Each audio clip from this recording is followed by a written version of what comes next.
juice. Everything she says is truth. If you don't know now, you know. All you ever gotta say is heard that, heard that, heard that, heard that, heard that. Look, all you ever gotta say. What's up, Heard That Nation, listening in the United States and around the world? This is the Heard That with Marisa Tigney podcast. And if you're watching right there on YouTube, make sure you hit the subscribe button. You definitely want to today. I have him back on the show. You all have been blowing up my DMs, wondering when this guy was going to come back because some of you all did very well in your brackets in March. So he's back. Hopefully you didn't pick Michigan. I mean, we're both Michigan fans. North Carolina fans, He gave him a shout out because he wore a North Carolina shirt. Sorry, he is a Michigan fan through and through. So this is my amazing friend, talented broadcaster from Newark, New Jersey. He is a co-host of, if you have Instagram, we're going to talk about this amazing show that he's on with three other gentlemen. It's a Gentleman's Corner Live. It's on Instagram. You're definitely going to want to click and follow these four amazing guys. But Monty Moss is back in the building. We're going to talk about his journey, broadcasting journey. We're going to talk about, get into some sports things because he has been on top of it. I'll have him drop his social media handles as well, how you can follow and stay on the up and up as far as all the sports and everything that's been happening. So him and I have been talking back and forth along with some other people of the goings-ons in the NBA as well as college hoop. So we'll get into all of that, but let me welcome officially Monty Moss to the Heard That podcast. How are you, sir? First and foremost, thanks for having me back. It's always a pleasure when you can return for a second time. And I know, last time I was on was March Madness, and both of our brackets didn't do well, but it's good to be here. Thanks for having me.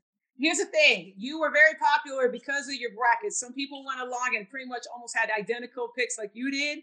But you were popular for another reason, and it's because of your voice.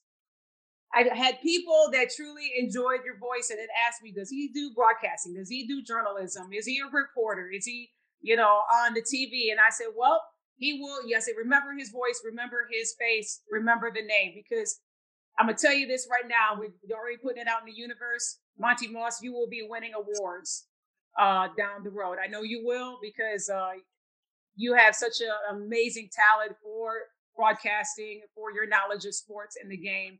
So what I want to do, I want to dive right in because I did get people that were listening to the show the last time that are in journalism, that are in broadcasting, that want to take their talents a bit further.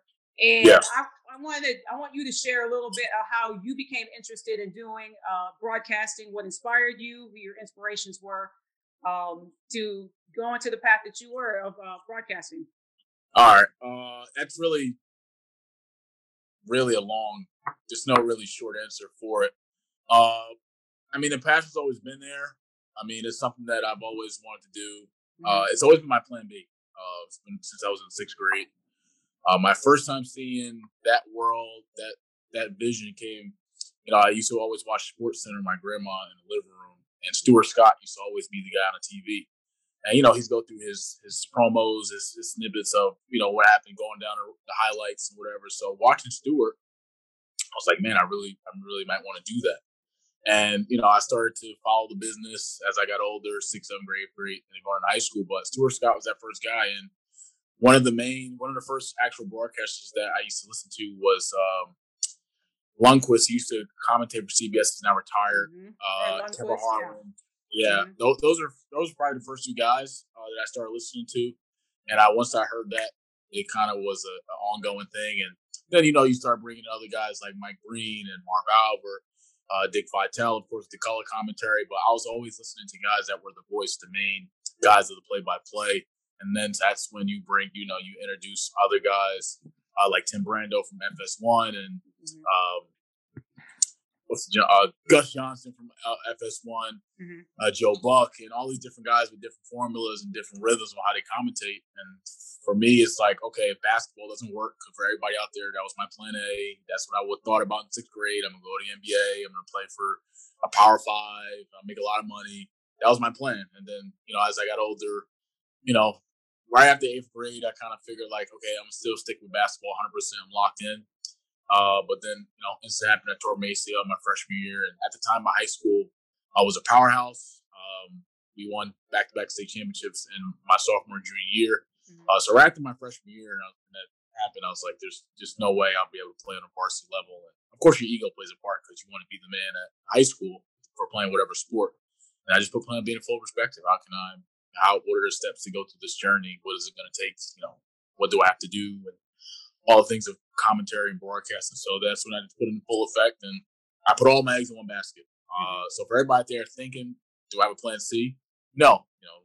I'm going to live and die for this, and if it doesn't happen, I die trying. So it's something that I try to tell a lot of people, always have a plan B in life, especially athletes, because they think at that time in their mind, talent is going to get them out. They're going to make millions of dollars and go to Alabama and Michigan, Ohio State, but it doesn't always work out that way. So I always try to tell kids, no matter what sport they play, talented or not, just have a plan B. You never know. An injury could happen. A life incident may happen. And your life does a 360 overnight. I mean, here I was prior to me going full into broadcasting, and basketball is my life 24/7, 365. AAU tournaments, workouts, all these individual camps and all this stuff, trying to make a name for myself, trying to get through it. But there's millions of basketball players. How can I be different? Well, fast forwarding, I'm only 5'9". It's not that many good 5'9". It's not even that many. Besides Isaiah Thomas, who's been bouncing around the NBA, he's not there no more. So I knew right away that talent-wise, I was there. Skill-wise, I'm not a Power 5 guy. I've been gifted to be able to shoot lights out. That was my thing. If I had to compare myself to a player in my time playing basketball, it'd probably be JJ Redick, Ray Allen. Those are the guys that patterned my game around. My point guard skills, I patterned around Steve Nash. So I was never that basketball player where I'm crazy with the handles, ISO ball, I can get to the basket. I was always one of those guys that runs the floor, spot up shooter, can knock it down anytime, plays defense, can rebound, can run the floor, can space it out. And those things I applied. So right away, like I said, broadcasting was what I wanted to do since 6th grade. Stuart Scott was one of those first guys.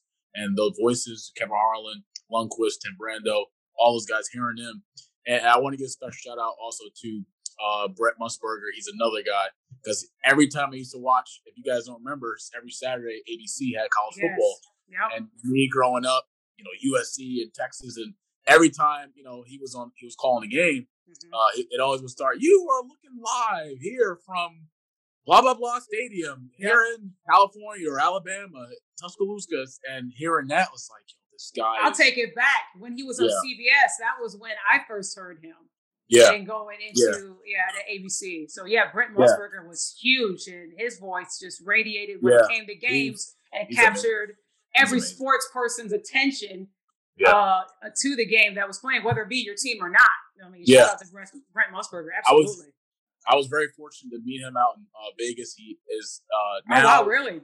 He's now retired from TV networks, but he works with the Las Vegas Raiders. He's a voice of Raiders football. But I got to meet him out in Vegas. He has a few casinos out there.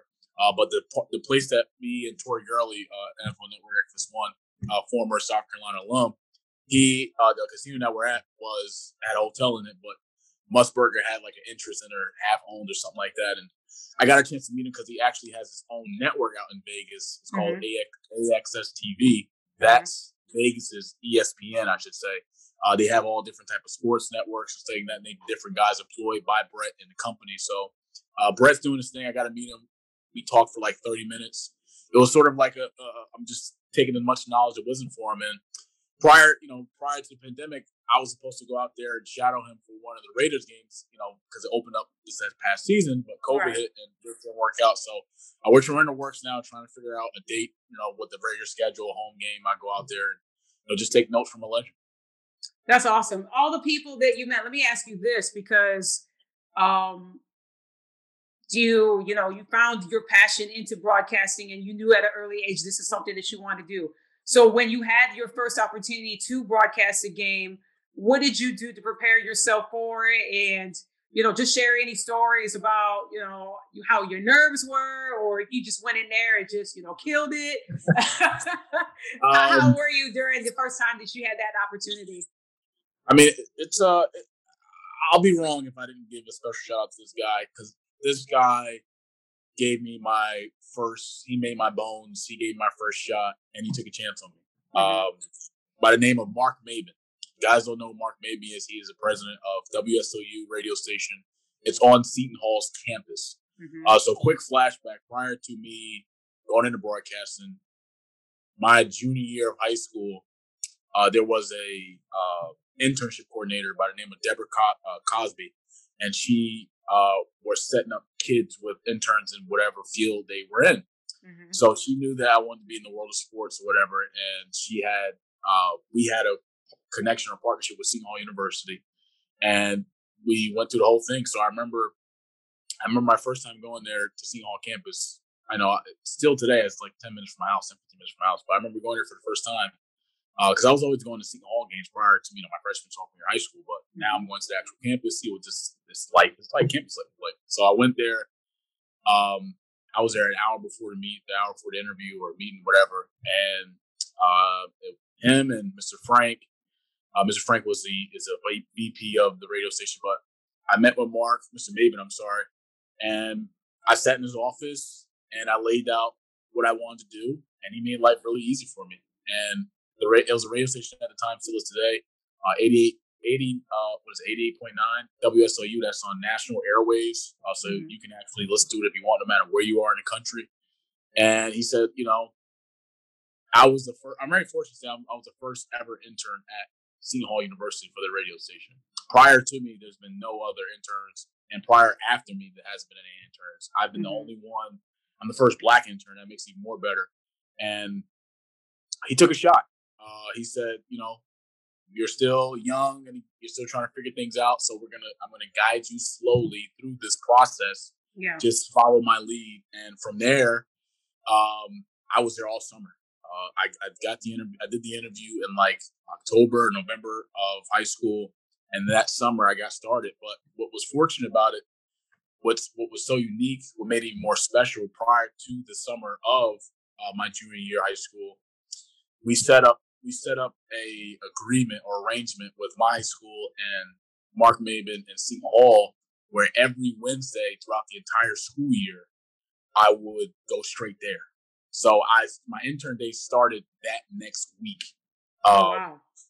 following the interview. So that next Wednesday was day one, and that was in November. And then every Wednesday prior until the end of the school year, I was there. I was spending my Wednesdays there, and every other Wednesday was something special, man. But he groomed me into the business, teaching me the business, the aspects that go into it, because there's a lot of guys that come from Seton Hall that are in the business now, like Bobby from ESPN who just retired. There's plenty of other guys that come from Seton Hall. It may not be like Syracuse broadcast where they have guys in the business all over, but they have some guys in there. And I was a student of the game. I took notes every time I came there, and I never forget. He gave me my first opportunity. We worked out a thing where every half hour at the radio station, there would be a news anchor in another room, and then there was an actual radio station in another room.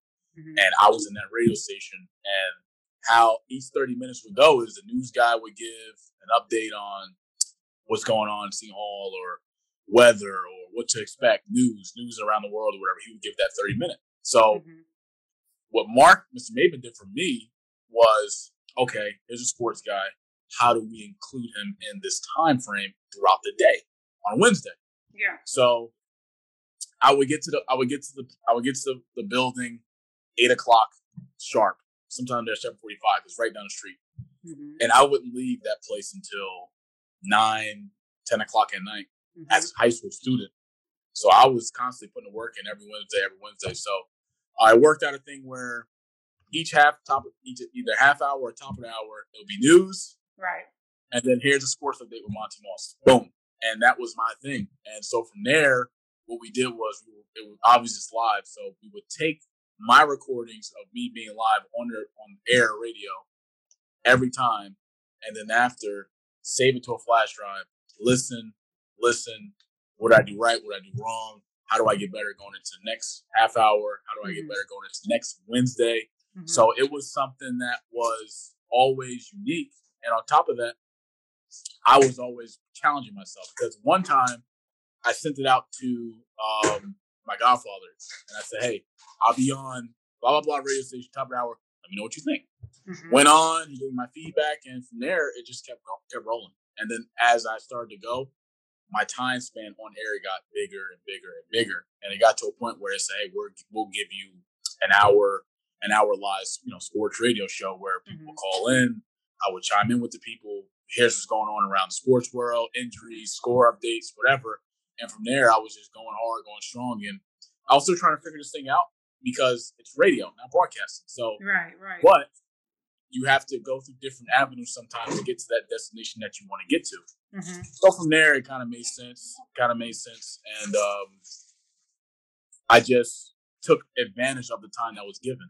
I was first intern. I was live on radio at the age of 16, 17, which is insane. Mm-hmm. And I'll be quite honest, when I first got on, I was garbage. I sucked. My delivery, my flow was garbage. I was rushing through. I wasn't taking my time. Mm-hmm. I was garbage. But that was a motivation to myself. I got to get better. And by senior year of high school, I was already rolling. So I want to give a special shout out to Mark Maben. He's the guy who gave me my first shot. He's the one who taught me the business. He gave my first shot on air. And those guys at Seton Hall, Michael Lavero, Angelo, Clayton, Bree, Mr. Frank, those guys all embraced me as family, and they took me in and they taught me some of the things I know today. So shout out to those guys. So that's awesome that you had people that were there to mentor you, that believed in you, that gave you an opportunity, that saw something in you. So what would you say to the person that was pursuing such the avenues that you got to, whether it be, starting a podcast such as, I have, or doing a journey that you're on, or somebody that is wanting to do broadcasting, wanting to do journalism, but they just, don't have that person or people that gives them that kind of encouragement, and they're at their end. Because like I said, we were talking a little bit before we came on, the last time you were on with on this show, and those that were watching, it was more to some of the people when I got the comments with, it was just about the brackets. It was your delivery about, some of the teams that we broke down and everything. And it was amazing fun. And we did have a good time. Yes, but I had also people that were like, okay, he sounds amazing. How did he do it? How does he sound so confident and everything else? So talk to those that want to do, or at this point, they're questioning their passion into continuing broadcasting and journalism, and just give them some encouragement. Well, first off, I'm not where I want to be. I appreciate the love out there, the comments, and I'm constantly putting the work in.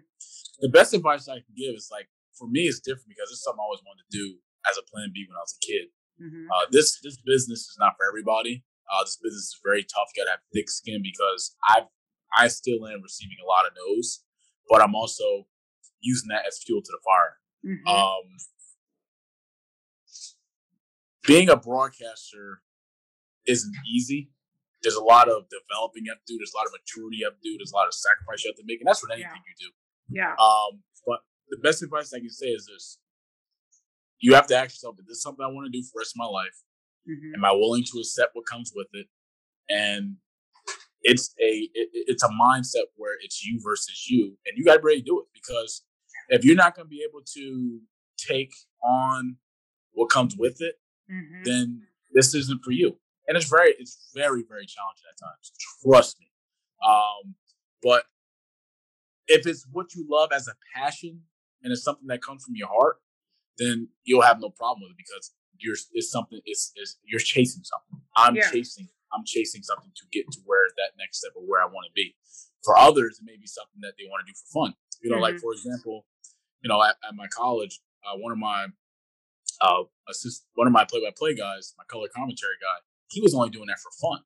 So when you put someone in a booth or on air with someone that wants to do this in life, wants this to be his career, and you try to partner him with someone that's doing it fun, doesn't mix.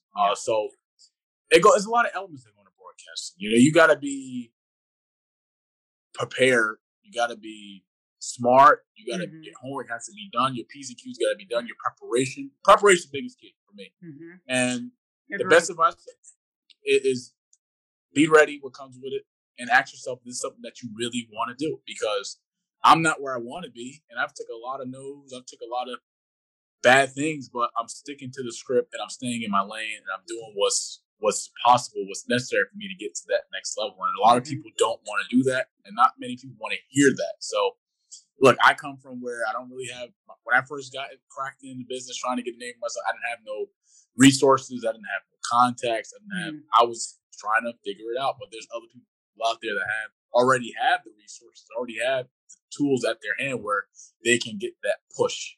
I'm working to get that push so I can get my shot. But it's fun. For me, it's fun. I love it. I mean, I think the key thing you said, Monty, I just want to go back to what you're saying, because you're dropping a lot of gems in what you have been saying. But I think the big thing is for people that, and this is in anything in life, and I think you mentioned it in the snippet that I put on my IG, that got a lot of comments about it, is that people, the important thing is to prepare and to put in the hard work. Because if it's something that you want to pursue and something that you want to do, you have to put in the work. And I think the big thing is what you said is when you were going to campus and you started at sometime in the morning, and then you didn't get out till like 6, 7, 8 o'clock, and you were still a high school student. So you were balancing being a student, doing what you love, and trying to balance it up while you're trying to, there's going to be nights where you don't get to sleep, you don't get to rest because you're eating and sleeping and dreaming and working so hard towards perfecting your passion. Yeah, there's been a lot of sleepless nights, especially one of the worst parts about being in high school and doing it was if I had a test to do Thursday throughout whatever day during class or during the day at school, some Wednesdays I wouldn't be able to. I would have my school stuff at my desk on the side. Let me study for this bio test coming up tomorrow. But I could never get to it because I always have notes in front of me from this game, that game, that game, that game. So I never got a chance to do it. So there are a lot of times where I would go into, tests. If I had a test on Thursday, like I know it, but now I'm going to have to depend on my knowledge to get me through this test and pass. And did you pass? Is like some of them I did. Some of them I was very fortunate to get retakes, to get do-overs. Because my teachers knew that Wednesdays I wasn't in school, I wasn't in the building. I wasn't going to be in school all day. I was going to be at Seton Hall, and that was that. But going back to your question when you said being my first time being on air, my first time being on national airways as far as the radio concerned, wasn't really nervous because it's something that I was preparing myself to do prior to me getting to that internship. So it was sort of in my mind, when I got the word saying, "Hey, Monty, you're going to be on top of the hour after Michael is done. Be ready." And in my ear, I would listen to Michael because he's right across the glass. I can physically see him deliver the news and updates or whatever. And then right before he was done, he would give me a signal. He would point to me, and then I have someone in my ear saying, blah, blah, blah. And as soon as he's finished, boom. Now it's like, hey, Monty Moss here, here's your last WSOE Sports Update. I get right into it. So I was ready. But answering your question, my first time broadcasting the game was very, very, had a lot of different mixed emotions. I mean, I could remember it was that whole junior year, I worked like a dog at the radio station and eat, sleep, breathe, Seton Hall. And that's how I started forming relations with the basketball team, the coaches. And so me being on campus was cool because I'm with that environment during the summer, but during the summer, just no really one there, but either guys coming there to do classes, one or two classes are gone by noon, and athletes. Basketball was there, incoming guys moving in, doing summer class. So I was around the basketball guys a lot of times, the practices and the walkthroughs and all that stuff that goes on behind the scenes that people don't see. So for me as a basketball junkie, I was getting best of both worlds. Here I'm doing what I love to do during the summer, grinding on a radio station. And then boom, right after I'm done, I can go chill with the fellas. And these are older guys. So these are guys that are taking me under their wing, telling me things to look out for as I go through my senior year high school or as I go through college. So I got all that stuff early.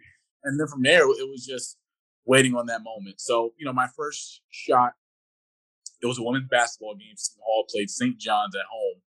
And that week, I guess luck plays a part in this, but it's whatever. So as people may not know, students that work for the university that call games, there's a whole different type of dynamic you have to go through. I'm not going to say it's a tryout, but they already have their guys set prior to the start of fall semester. Mm-hmm. So how it goes is they have their set broadcasters for women's basketball, men's basketball, all the sports that are covered throughout different seasons. They have their people, their a lot of people. So for basketball, Seton Hall is Division I school. It's on national television a lot of times. So they probably have 6 to 8 guys that are set, or even 4 to 6, and you have your two best guys, your heavy hitters that have all the big marquee games. So, for example, all the big games like Seton Hall versus Villanova, Seton Hall versus Marquette, Seton Hall versus Georgetown, all the big games that are going to get a lot of people. And maybe people out there don't know, Seton Hall plays at Prudential Center. Prudential Center is home of the New Jersey Devils. That place fits about 10 to 13, 14,000 people. Mm-hmm. So if you imagine if you get a home game, Seton Hall versus Villanova, knowing the rivalry at Prudential Center, sold out game, you want to have your best 2 guys on that game calling games. Absolutely. So because you'll have your FS1 crew, that's nationals, and then Seton Hall has a also a lot. You can hear it live through the radio station, or you can hear it live. You can actually see it visually live through WSOUPirateNet.com. So that's actually another live thing where students on campus or people at home that may not be able to catch it on FS1, you can catch it right there on Pirate Network, and you can actually see as if you were live at the game. So for me, it was the first women's game, but the week before, I had a meeting with Mr. Maven. He called me to his office, and for me, that's like going to the principal's office. So I'm like, what happened? What did I do? Maybe it's about me being on air. I got to fix it up. I got to get better. Yeah. He said, look, we're short on, because it just was like, I think it was right after their preseason schedule. It was probably like the second or third home game to start the year. And he said, one of our guys is he can't do the game. Mm-hmm. And we have a color commentary guy for you already. But, if you're interested, you can call the women's game. Mm-hmm. And for me, that's like, I just got my golden ticket to the chocolate factory. Let's go. Yeah. And, a week before. So I had a week to prepare. I had a week to ask a ton of questions to be prepared. But I already knew what I was prepared to do. So within that week, and school was like to the side. Like, I'm locked in. Here we go. This is the moment. And I got prepared with Seton Hall last year, all the numbers and stats, the team they're playing, they have played. Got familiar with them, the coaches, how long the coach has been there, assistant coach, the whole staff, the SID, all that stuff, team president. Right. And I was locked in all the way. So right before tip-off, I got to because the game was on a Thursday or it was on a Thursday because the men's played that Wednesday. So that Thursday, the women's played, and I left school right after school. I went straight up to the Seton Hall, and tip-off I think was that game was 7:00 tip-off time. I got to Seton Hall 4:00. That's 3 hours before tip, and I got organized. I got my notes ready, and we had how it goes is you have a production meeting before every broadcast. That's how it works. And within that production meeting, you go through teams, what's going to be on set on air. Like, for example, like here during this TV timeout, here's you put in this promo, boom, the guidelines are read while, you know what I'm saying? So had a production meeting. Right after that, I went over to my partner and I said, listen, thank you for allowing me to be in the seat with you tonight. Let's have some fun. Right. And from there, I had all my notes ready. And as time is getting towards 7:00, I'm getting more nervous. And then right before 30 minutes, that 6:30 mark, you go through all the lighting, the audio checks. You go make sure everything is set up. So when that camera's on, you rolling, and you're next to your broadcast partner, and it's game time. Now we're live.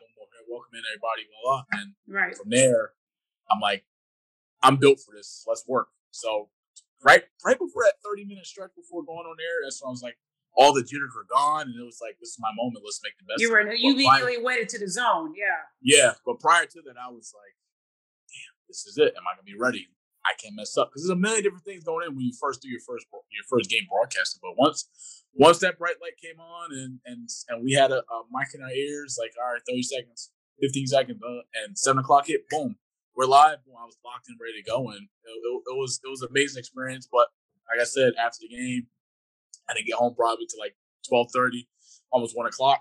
I got that game footage, put it on, and I took notes like immediately after the game.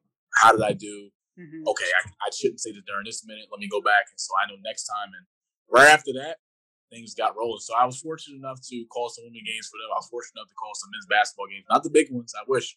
But as a broadcaster, it's just different being in an arena with a sold out crowd, right? The fans, the voice, the timeouts, the 10-0 runs, and the place is going nuts. The defense chant and the energy, the energy. It's just a different vibe. But when I realized that I'm in the right business, it was a home game. Yeah. My senior year of high school, it was Seton Hall versus Marquette at home, and that place was probably 95% sold out. And I could remember me, of course, being prepared, always following behind Kevin Harlan, following behind these broadcasts, how they put in the work prior to a game. I got to the arena 3 hours before tip. I got my suit in my bag. I'm ready to go. And I can remember standing at half court before the fans gets just taking it all in of what's about to happen. And this is my first time calling the game at the Prudential Center. So I had to factor all that in. And it was a calm before the storm. And like I said, being prepared, having all my notes ready, going through everything 2 hours before tip. And then once cameras came on, once everything was rolling, it was ruckus. And it turned out to be a good game. Seton Hall did wind up winning. There was a lot of amazing dunks, place going nuts. But that feeling, being in that chair, being with that headset on, feeling the energy. It's one thing to be a fan watching the game.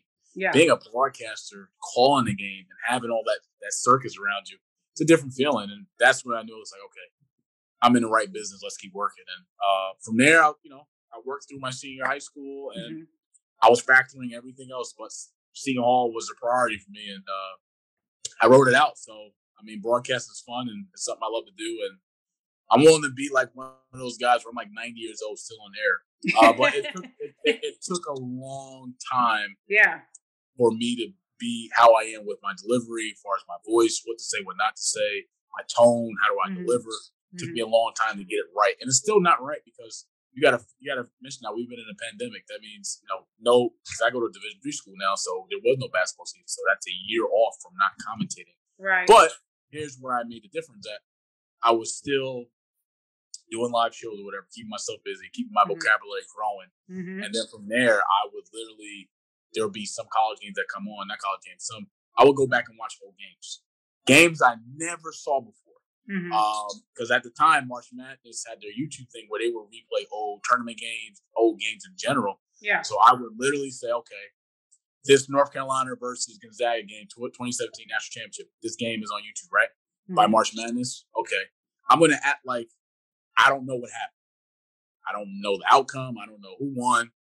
And I will literally take 2 hours or an hour and a half, my usually daily 2-hour prep time, prep the game as if I was calling it, getting everything in order, and then I would literally sit in my room with my headset on, right, and call that game as if I was there in the arena at the Final Four calling it, and that kept me busy during pandemic too, and kept me right. And it's really tough. There's a lot of different metrics you have to get right. Yeah, it's not for everybody.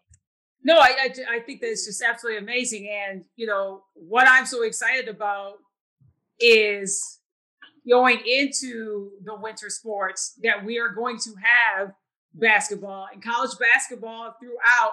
There has been some major changes, especially in the coaches that you and I have talked about it. We've seen it, breaking news happening every so often. And the latest breaking news, of course, is the retirement of Coach K from Duke. This will be this last season that he has coming up. And, his coach's retirement tour that people are already calling it. So of all the different changes, and I believe there's been over 30-something coaching changes that's happened from the end of, not even just the end of March Madness. It happened within the realms of March Madness. I think the one being Richard Pitino leaving Minnesota or parting ways from Minnesota. And then all of a sudden, 24 hours later, he's now the head coach of New Mexico.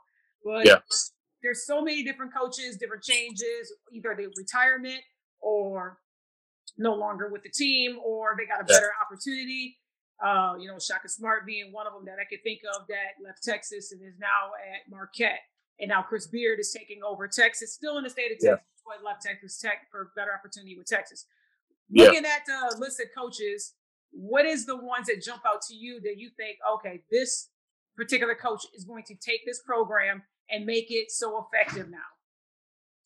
I think for me, the top two that really stick out to me is Coach Williams at North Carolina and Coach K at Duke. And the reason why I say that because these are the top two out of all the changes that has happened since March Madness has ended. These are top two highly succeeded programs that do well every year and win national championships. I mean, for example, when you take Coach Shire, who's going to be the next Duke head coach after Coach K is gone after this season, those are big shoes to fill.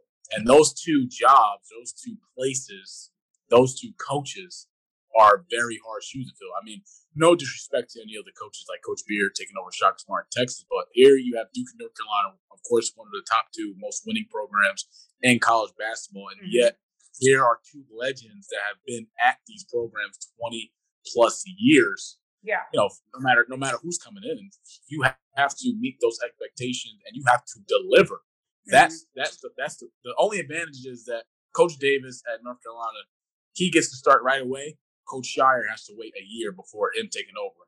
But the beauty of it is with Coach Shire's situation, he has another year to learn from Coach K, enjoy the moment, enjoy the process because this is the last dance for Coach K before he retires. And he gets to go through it again to be the best possible associate head coach as he possibly can. Right. And on the other end, when you take Coach Davis, here's a guy that's been with Coach Williams for over 10 years on the staff, has went through all the good seasons, bad seasons, national championships, recruits, and all those things. So he knows the aspect of the game. He's a former player at North Carolina, so that makes it a little bit more better. And on top of that, here he's an older guy. He's been around the game a long time. And when you take a guy like that, who's been more experienced, who knows the game of basketball, and knows how to recruit kids, who knows how to go into a home and have that special feeling, that special bond with a parent, an athlete's parent, that's incredible. So I'm kind of curious to see how Coach Davis does. He does have an excellent staff he put together. All of them are former North Carolina guys, which makes sense. But there's difference when you are with a legend, learning from a legend, going through those phases, and then when it's totally different when you're actually in that seat and you have to deliver to 12 other guys in the locker room. And I'm pretty sure he's excited. I'm excited to see how he does. But on the other end, when you take Coach Shire, here's a guy that's a former Duke player. He's now been at Duke since his playing days because he won the national championship 2010 with that Duke squad, tried to go through the NBA rankings, got injured in a summer league game playing for the Miami Heat, thinking that, he came out with a video during his press conference that he thought he was going to team up with Bron and D-Wade and Chris Bosh that summer going into the season, got injured. That didn't work. And right away, Coach K, helped him out, had an overseas career, didn't play long, but Coach K brought him back in and groomed him for these last eight years, which would be the 9th year this upcoming season. But he's a former player. He knows Coach K better than anybody. He's been in those timeout huddles with Coach K. And it's been 8 years of him learning the game, what to do in these different types of situations, film, how do you run a practice, things to execute in practice. You know what I'm saying? So these are things that Coach K has prepared Coach John Shire for, and it's his moment. But he has one more year to learn everything else, get everything out, and then it'll be his time. But when you have a guy like Coach K at your disposal at any time, it's hard for you to lose. So there's a lot of expectations. I know with Coach Shire at his press conference, there's a lot of things he has to do, but he just has to enjoy the moment, enjoy the struggle because there's beauty in the struggle, and be prepared what comes with it as being a head coach of Duke. And Coach Davis is the same thing as being a head coach of North Carolina. So those two really stick out to me. And like I said, there's no disrespect to any other coaching change that has happened, but when you take the two top schools, there ain't no other school that's coming in the mix to say, hey, this is going to be over these two schools. So Coach Davis at North Carolina and Coach Shire at Duke, those are really two changes that really stick out to me. And like people out there say, oh, I don't agree with this coach change, or I don't agree with Coach Davis taking over, because there were a lot of names that were filtering around both of these schools. I mean, for example, like Duke, they were saying Brad Stevens, and then people try to put it together like, oh, Brad Stevens just stepped down from a coaching job. He's going to take a front office job with the Celtics. Oh, Coach K has one more year, so once he retires and Brad will be the guy. Like, there's already skeptics. I heard that theory too. Yeah. I think too. For me, I think what's going to be it's huge. I don't mean to cut you off. I think that the big factor is that fans have to realize that there may be a struggle. Duke, you're not going to win possibly a bunch of games, next year. North Carolina, you possibly may not win a bunch of games next year. Yeah. I think those programs, those top-notch programs that are used to always automatic bids to the 68 tournament, automatic ACC tourney, Big Ten tourney, all of that, they got to realize too that there will be some struggle happening with your program. Now, could it be where you get that coach that's going to go in and just blow the roof off and have a streak of wins, and then that's a diamond in the rough. That's a rarity. But fans got to take a step back and just realize, with changes, change is going to take place. And I was going to ask you too, with all the different coaches that are coming through, who do you think is the coach that got hired to their program that has a lot of work to do? And the one that comes to mind too is the Indiana University program.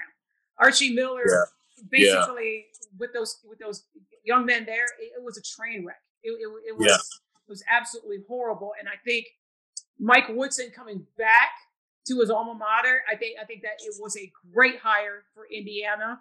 And I think he's going to do something special with that program. What's your thoughts on who you think has got a lot of work to do with their program? Well, Indiana was one of the names I had on there because, of course, Coach Woodson is walking into a big pile of mess that he has to clean up, and that won't happen overnight. He'll definitely have to change the culture again. But another destination that sticks out to me is Marquette. We think about the coach, Wojnarowski. He was one of Duke's assistants under the Coach K tree that left Duke to take the head coach job at Marquette. And Marquette has fell off these last 3-4 years. I mean, I'm a big fan of the Big East. I love the Big East. That could be being biased due to my roots with Seton Hall and Villanova. But, when he first got the job, Marquette had a lot of success. They were in making that deep run in the Big East tournament. They were making a tournament, NCAA tournament, trying to make that run, and they had some good players come through. But these last 2 years, and the same thing like you said with Indiana, it's just been they just haven't turned that corner to take the program to the next level. And I love what Shaka's doing. He's starting right away. He's getting guys, some transfers that's come from Texas over to Marquette. He's recruiting and he's staying home, recruiting some guys there. So both those programs had a lot of work to do. But, Indiana, of course, with the culture and the success that it has, the expectation a little bit higher than Marquette's. But both of those guys have a lot of work to do. And I'm kind of curious to see. And the same thing with Coach Beard at Texas. I mean, look, he's brought Texas Tech to a Final Four. No one even probably predicted that would happen at that time, them losing to Auburn. But I'm kind of curious to see him try to elevate Texas to a certain degree also. I mean, no disrespect to Shaka Smart, but Texas hasn't been to what I guess Texas expectation as far as the fans or the people that live there. It's the same thing with their football program, but it takes time. Do I think Coach Chris Beard is the right guy for the job? I do. His resume is well written. I think he deserves the job there, and it's an elevation in his coaching career. So when there's an elevation in your coaching career, now you have to elevate that program that you coach for, and that comes with a lot of territory. And I want to give a special shout out to my guy. He's a former assistant coach at Kansas. He's now under Chris Beard's staff. Coach Howard down there at Texas, hook him, and he's excited to get to work. And I'm happy for him and his family. And I can't wait to see what these three programs do going into the season. Like I said, change will happen overnight, but it's hard to change the culture. And going back to that North Carolina thing with Coach Davis, with him starting right away, those players that are returning, such as Ari Davis, such as other guys, I can't remember, Caleb Love, the guard there. These are all guys that are returning. So for them, how is the transition going to be from being with Coach Williams their first year, now transitioning to Coach Davis and his culture and his system? How is he going to have those guys buy in to what he's trying to preach to the players? How is he going to maintain the locker room? Because these players have been under Coach Roy Williams. We know Coach Roy Williams, how he is as a coach. He's respectable around the business. But now when you throw a guy like that, first-year head coach, into the mix, how players are going to treat him? How is the message and delivery to the players? How is it going to rub off on him? Can he have those 12 guys ready to run through a brick wall? And as a coach, you got to be able to do that for your players. And like I said, those are all four places that I'm kind of curious to see happen, because all these four guys, this will be their first year coaching in these new destinations. Some couple of coaches to watch for me is Porter Moser, who put Loyola Chicago on the map in the tourney. He now is at Oklahoma, and shout out to brother of Denzel Valentine, Drew Valentine, taking over as head Yes. coach. Yes. Is the first Black coach Yes. to take over that program. The Sister Jeans. Yes. If people Yes. don't Big. remember, Sister Jean is pretty much the everything of that program. And so I'm rooting for them. I'm rooting for them in their new endeavors. So rooting for Drew Valentine and Porter Moser there in Oklahoma. Yeah, absolutely. What people don't know is that Drew Valentine was the assistant there for these last 5 years at the school. Because I remember when the knee first broke, someone was like, well, where did he come from? Why did he deserve a job? I'm like, he's been with this staff for 5 years. 5+ years under this umbrella. For me, how I feel, these coaches, like Coach K, there's a feeling that comes where he knows it's time. Bro Williams, he knows when it's time, and you make that decision when you and your family, it's time. But during that process, when you have somebody on your staff for a certain amount of years or whatever, you kind of have a feeling on, okay, this guy's going to be a great head coach someday. Yeah. For example, my brother Markai Strickland, he plays for St. Louis. He got recruited by Coach Travis Ford's nephew, Stu Ford. Recently, got sold. Prayers out to his family. Stu Ford had died about a month or two ago. I don't want to get into details of how he died, but Coach Travis Ford said he would be a great coach someday. He's always the first one in the building, last one to leave. Guys like that, as a head coach, you see this guy has potential to be a head coach. This guy has potential to lead a program. And I'm pretty sure with these changes, especially with Coach Shire, it's a feeling you get, knowing that I'm going to give the keys to you. Yeah. Are you going to be ready to drive this car? So guys like that, it's a timing thing also, but it's also as a head coach knowing that I think this guy is ready to be a head coach, ready to lead a program, he's ready to lead players. Now let me groom him. And last 8 years for Coach Shire, man, the guy's been won a national championship as a player. He's won a national championship as an assistant coach. And now it's like, it's your turn to lead. And it's crazy. I'm not a Duke fan, but I'm excited for him because it's something that these coaches dream of. Yeah. Coaching at a Power 5, coaching at a top school in the country, coaching in general. But when you get that shot, you got to be able to knock it out the park because absolutely. We remember in those early Coach K days when Duke was a mess, those guys wanted him out immediately. Oh, yeah. And that just people forget that. People forget about that. They always think about the successful runs that he had and the titles that he's won and ACC tournaments and the ACC titles. They don't think about how he was in the struggle to build Duke to what it is and to what it was. Yeah, that Jay Billis class, that squad there was really special. It kind of helped turn the corner. And then the winning started to come in, with Leitner and Hawkins and all that stuff, Grant Hill. That came later. But prior to that, man, that guy was going through hell, man. So I'm happy for Coach Shire personally. I'm excited to see what he's going to do. And I know this is his time. This is his moment. He has a year.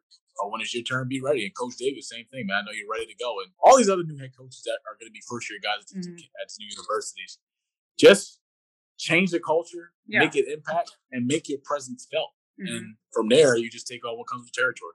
I got to tell you, the basketball has just been enjoyable since last season, and I'll include the NBA in it. And the postseason for me has been just awesome to watch, and the teams that are in it. People can debate all they want to. The teams that are currently in it still in the Eastern and the Western Conference. But I think they deserve to be there. They are doing their thing. I'm just so impressed with these matchups that are happening. You got Utah and the Clippers coming up. Clippers eliminated the Dallas Mavericks. All the Dallas folk here is in mourning and in sadness right now because of it. You got Hawks and 76ers. You got the Bucks and Nets. And you got Nuggets and Suns. All of those matchups, Monty, which one stands out to you? And give me your 2 picks of who you think is going to end up in the finals. Wow, throwing me on a hot seat already. I got asked that question a lot, and I haven't gave my answer yet because it's too early for me to call. But as far as matchups, I mean, I'm loving game. Well, I'm only going off game 1. Hawks and Sixers was a great game. Hawks did win up winning 128-124. Another series I really like that's going to be really interesting to me is Utah and the Clippers. I mean, when you take, of course, you have Donovan Mitchell, the leading scorer, their leader on the court on both ends of the floor, and now you take a defensive mechanism presence of Kawhi Leonard, and you throw that on Donovan. It sort of asks the question of who else can step up and deliver. I do believe Jordan Clarkson will have a great series this game. This great series is coming because 6 man a year. This guy can score the ball. He's excellent. He's a former Laker, and it's something where these other guys have to step up, and they're going to be challenged. Now Rudy Gobert has to step up. Now Mike Conley has to step up. Now Joe Ingles has to step up. Now Jordan Clarkson on the bench has to step up. So when you put a guy like Kawhi on Donovan Mitchell, which we will see throughout this series, and you take away that 28 points a game and you cut that in half, or maybe you take away his presence on the offense end, now when you have a Kawhi on that, now who else can deliver around his supporting cast? And that's something that we'll have to see. But as far as that 76ers and Atlanta Hawks series, I mean, look, Trae Young, special talent. This guy just delivers on all, and he's taken on that villain role. Yeah. If you go embracing back to, it. Yeah, if you go back to the Knicks series, I mean, him and the Garden. That was a great series. Chanting all different type of things at him. That was a great series. Call this, call that, but he's embraced it. He's used that fire and he delivered. So I think this Philly series is probably going to go 6. I'm going to take Sixers in 6. And as far as the finals, I mean, look, my ego wants the Bucks to beat the Nets, but my mind is saying the Nets will make the playoffs. Well, make the finals. I'm sorry. And then on the West, it's kind of like anybody's game. It could be the Clippers. It could be. There's not really a guarantee. Everyone's saying on the East, the guarantee is going to be Brooklyn. My top 2 picks for the finals are either going to be Brooklyn or Philadelphia. But if Milwaukee gets past Brooklyn somehow, Milwaukee will be there in the finals. And then on the West, it's kind of like anybody's game. Anybody's game, exactly. The competition on the West has always been challenging, always been hard-nosed. Even first round, second round conference, and even the finals has always been the West. Always give you a run for your money, but I'm really curious to see how Phoenix does. I do have them getting to the finals out of the West, unfortunately. Shout out to the Clippers because I don't like you guys or your fans, but I like my dark horse is gonna be the Suns for sure because those guys, what they did against the Lakers, and I'm a Laker fan, has just been incredible. Chris Paul. He just has those guys. The culture is different. Monty Williams, of course, well-deserved coach of the year. Well-deserved. He has those guys playing, and they're the way they share the ball and move the ball. It's like me watching Villanova. It's like an orchestra. It's like they believe in the extra pass, and they keep the defense guessing all the time. They believe in that kick. They believe in that extra bounce pass, getting guys open and creating for others. And even their bench has been phenomenal. Cameron Payne has been fantastic. Cam Johnson, former North Carolina alum, he's been good off the bench, and those guys are all on the same page, and that's the key in the playoffs. You got to be on the same page, and you got to be able to take the losses, but bounce back with a win. Sometimes once you have that first loss in the series, you kind of lose momentum. You lose that confidence. But the Suns, they haven't went through a real test yet because, of course, the Lakers, AD has been injury in and out of the lineup, out of the game. This game 5, out of game 6. So they haven't really met their real test, but this is a good first round matchup for those guys to prepare them for that deep run. I agree. I agree wholeheartedly. It's going to be an amazing series. Again, I have a question mark in the West too because I just don't know any one of those teams can make it happen. I got the Nets coming out of the East, and it's going to be fun to watch. Before I let you out of here, talk to everybody about the Gentleman's Corner on Instagram because I just think that it is a phenomenal thing what you're doing with your John and Paul and Rakia, and people definitely need to follow you for on Instagram. It's more than just you for getting on Instagram Live and just talking. You all are laying out some deep truths to men, to women, to families, to kids. Talk about how you became a part of this amazing thing that I enjoy watching. As well as other people, and the inspiration behind it. I get emotional. I just got tears in my eyes. I get emotional talking about Gentleman's Corner because it's part of my life now. I mean, people ask me all the time. They send me messages about the show and how was it formed and how would I transition to being on with these 4 guys. But it's really special. I mean, how it started for me was so prior to me being a part of the Gentleman's Corner, I didn't know McClain and Paul. I didn't know those two guys. I only knew John because John's nephew plays for Seton Hall, Jared Broden. He plays for them. And me and John always had stayed in contact. Of course, he's out on the West Coast, I'm on the East. And he was supposed to come out this past season to a game, but COVID. So me and John always had that relationship. And then when I had my live shows every day, Monday to Friday, Global Sports Entertainment, I had John on as a guest one time. And our connection, our delivery, our chemistry, us two, was just special. Yeah. And, you know, he was just on my show. We talked sports. We were talking NBA playoffs at the time a year ago when Celtics and Raptors played. Celtics went up winning in 7. And they launched in August, sometime in August.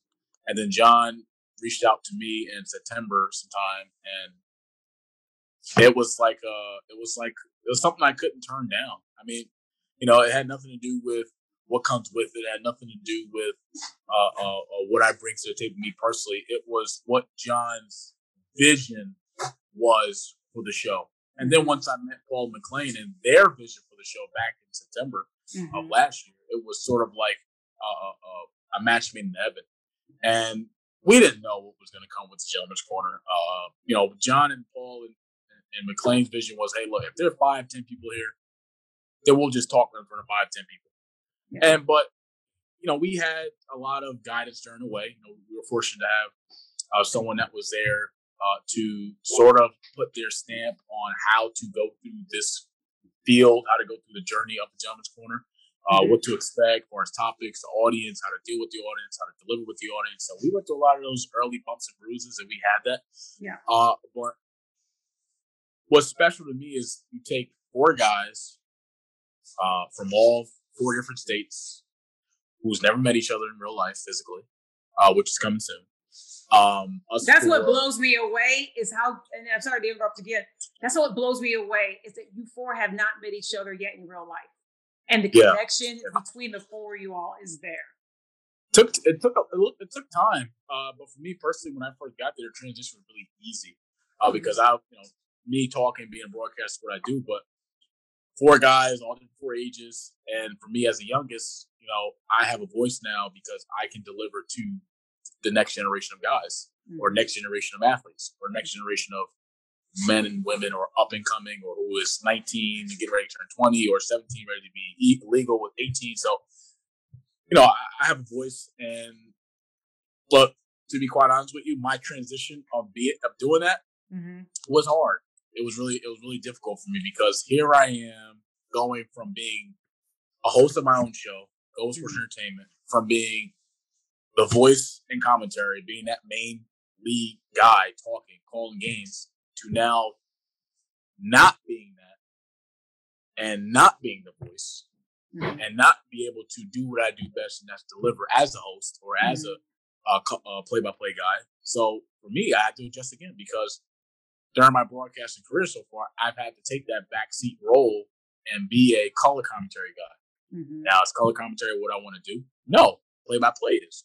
But you have to take the bumps with the bruises. Yeah. And when I was a color commentary, I tried to do the best I could as a color commentary.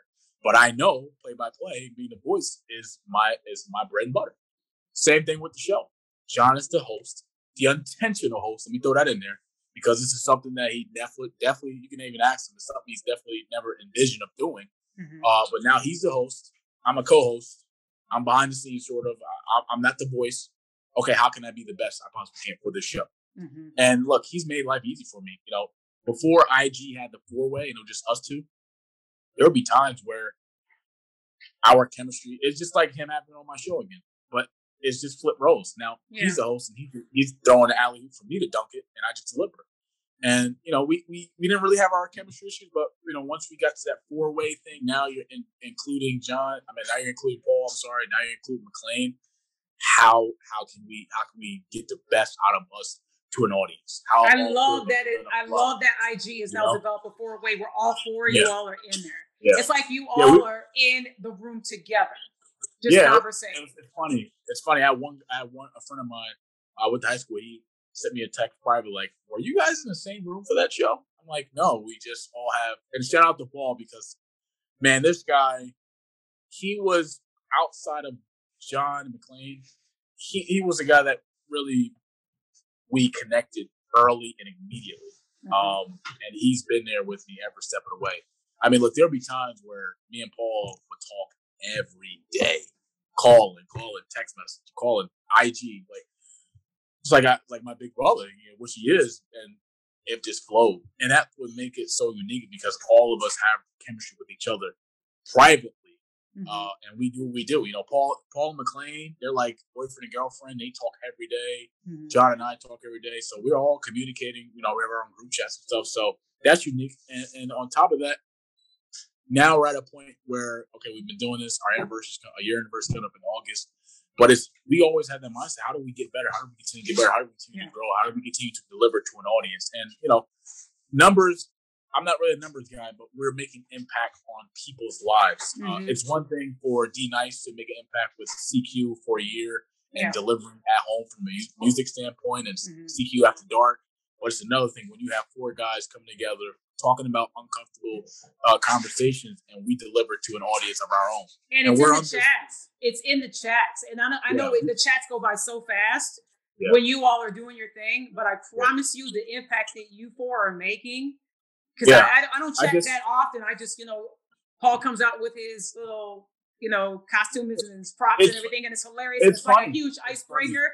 But when you all get on topic about different deep conversations that need to be talked about, that you hear people that have a broader platform that they don't want to talk about. Y'all talk about mental health. Y'all talk about single fathers. You talk about displaced families. Y'all talk about mental health and wellness.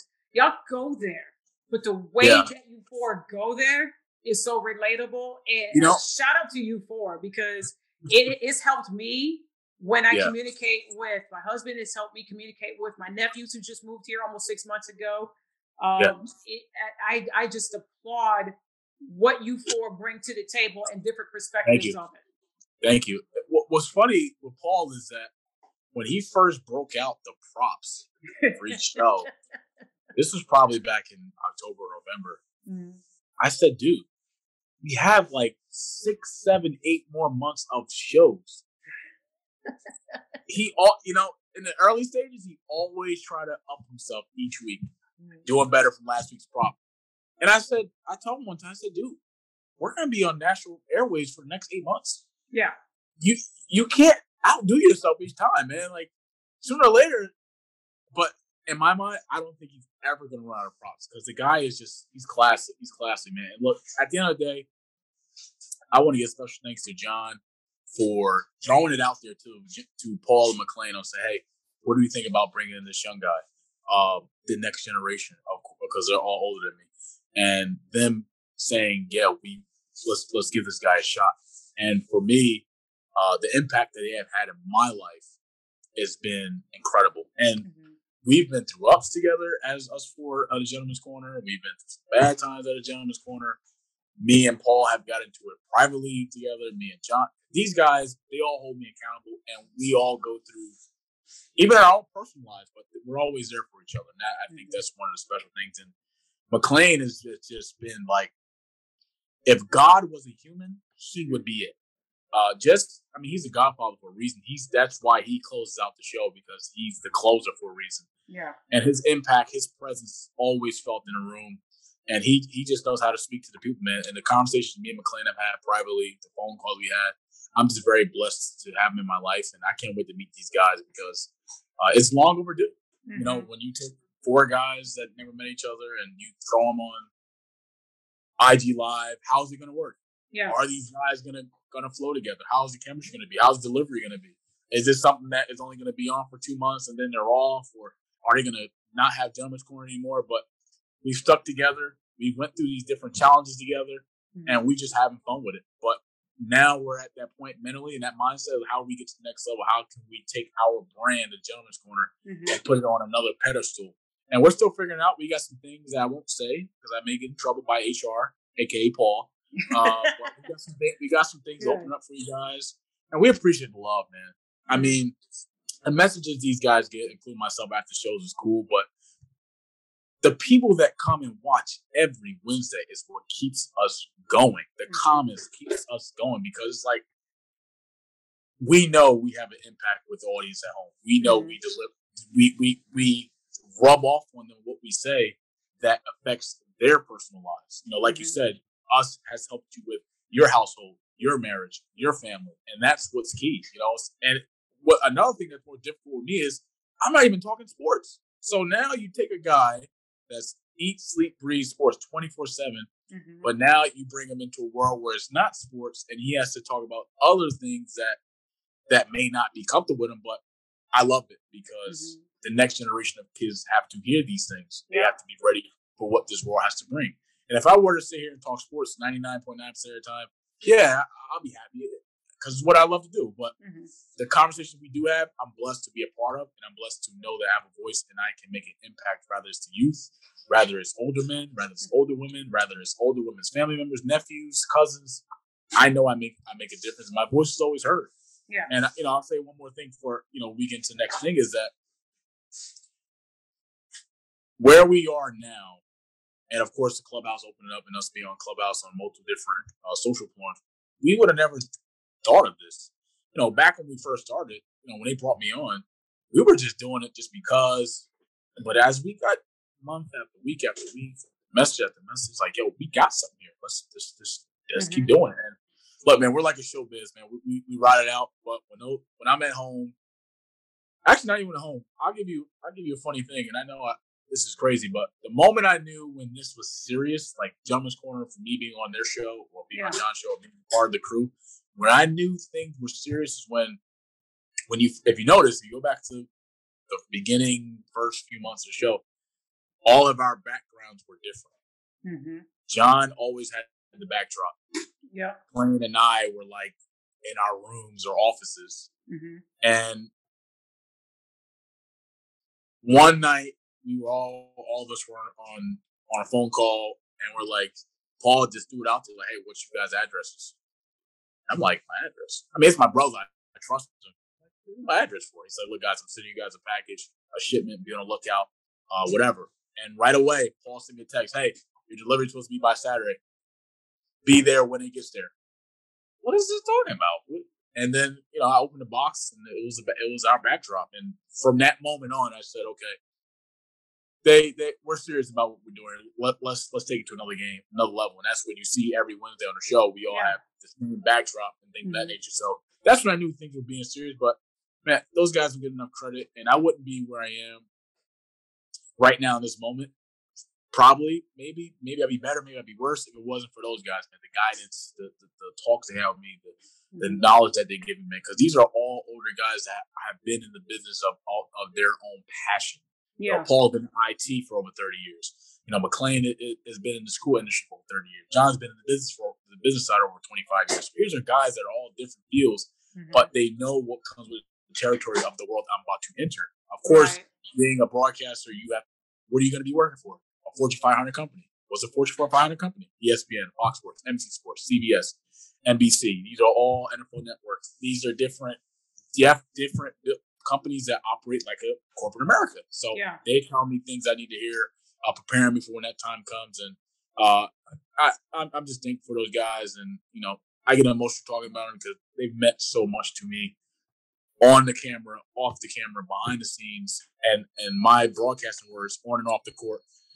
And I'm just thankful for those guys. And I just can't wait to meet them and give them a big hug. And I still may smack Paul in his bald head, but I'm not sure yet. I may actually, you know, I might just give him a hug this time because, you know, we're kind of like Shaq and Charles. But, you know, that's how people look at us. They look at it like, you guys remind me of Shaq and Charles. In my mind, you know, I'm Shaq and he's Charles, of course. And we just have fun with it. But I'm just thankful for those guys. And I just can't wait to meet, man. It's just special. Tell the listeners and those that are watching where they can follow you on social media. You can follow me on Instagram at MontyMoss3, as well as Twitter, Monty_Moss3. And you can follow John Copeland at John Copeland Jr. 23. My other co-host, Paul G, Paul_DGT, something like that. And you can follow McLean at Rakia L. McLean, as well as following the Gentleman's Corner page at the Gentleman's Corner Live, all on Instagram. And that's how you can find us. And my Instagram's out there, my Twitter's out there, and this was really fun today. Thanks for having me again. Oh, I'm so glad that you came on. And like I said, and I mean it with everything in my soul, when you go and you continue on with your passion, I have a feeling, and I know that it's going to come to pass. Your name is going to be up there in broadcasting greatness. Really? Because you can tell every single time that you talk about a game, where you talk about a player, whether you're some words that resonates with somebody, you're gonna be recognized for what you do because you love what you do, and it protrudes out of your voice. And so I appreciate what you're doing. I appreciate the gems that you dropped on this show today. Thank you. They inspired me, a 48-year-old who started this podcast journey in August during the pandemic. Well, bless your heart. Thank you. But, well, for you, and look, you've always, even before, you always give me my flowers, but now let me give you your flowers, because what life has taught me so far these last few months, life is short. People are dying, not just the side of COVID, but people out here are losing their lives. Shout out to, prayers still go out to Terrence Clark's family. I didn't know him personally, but I had a few opportunities to be in Clubhouse with him on the stage. We were talking basketball and stuff, and I got a chance to meet him. He had a basketball tournament down in Jersey Shore AAU tournament at Hoop Group. Got a chance to meet him, and I sent his mother a message. I sent his mother a video. I mean, I'm pretty sure the love she's getting, but life is short, and people have all these things to say when someone is gone. But where's the love when that person is here? Yeah. So for you, look, I'm honored to be here on this platform with you. I'm honored to be on your show. Like I said, to get a second call to come back on means a lot to me, because that must mean I'm doing something right.